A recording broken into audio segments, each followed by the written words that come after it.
Toyota team.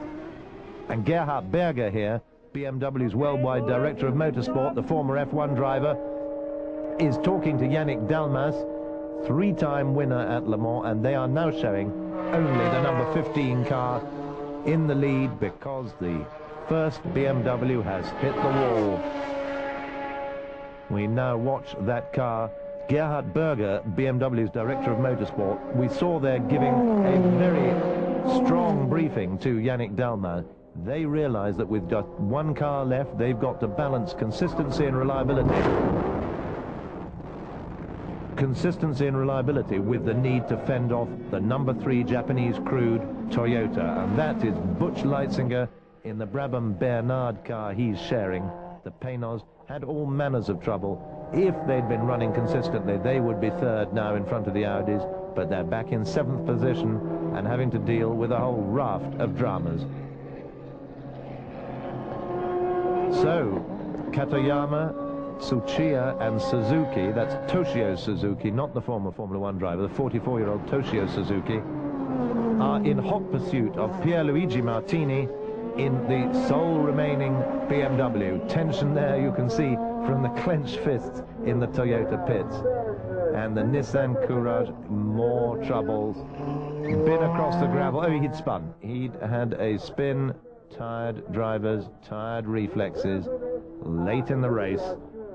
The Le Mans 24 Hours is not called a Grand Prix of Endurance without reason. But having said that, Katayama has unbelievably just put in a new fastest lap. I think the instructions he's getting from Andre de Cortance, who we see here going through his notes, are making it quite clear. And what has happened here? He's got a problem. He's got a problem. Drama again at Le Mans 1999.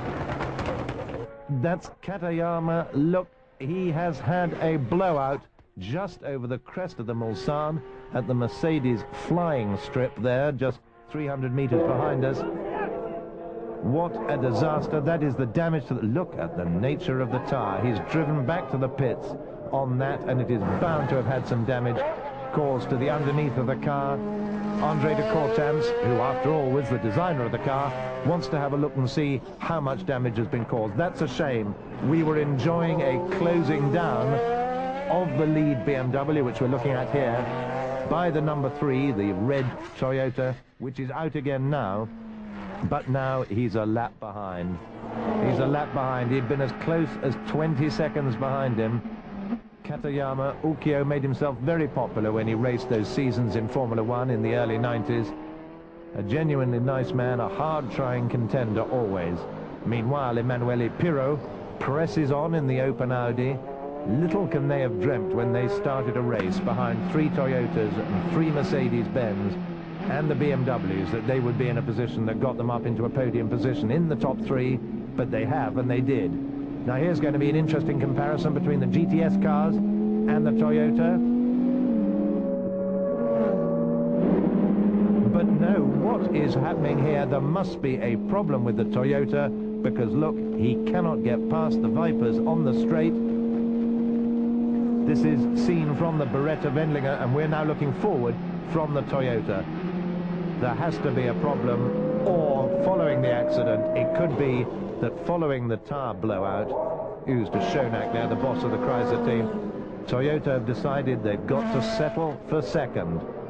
Cheering them on the pit wall, giving Ukyo some encouragement. Gerhard Berger can scarcely believe his luck as he looks on at the television monitor as Pierluigi Martini brings BMW number 15 towards the very last curves of the Ford chicane, coming up towards the start-finish line before the packed grandstands. The 67th Grand Prix of Endurance at Le Mans is won by BMW. The BMW of Pierluigi Martini at the line. Delight in the pit lane on Charlie Lamb's Schnitzer team pit wall.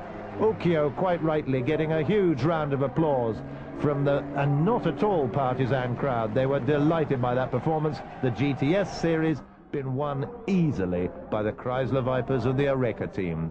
And so we come to the podium celebrations, and that is one lucky and relieved team.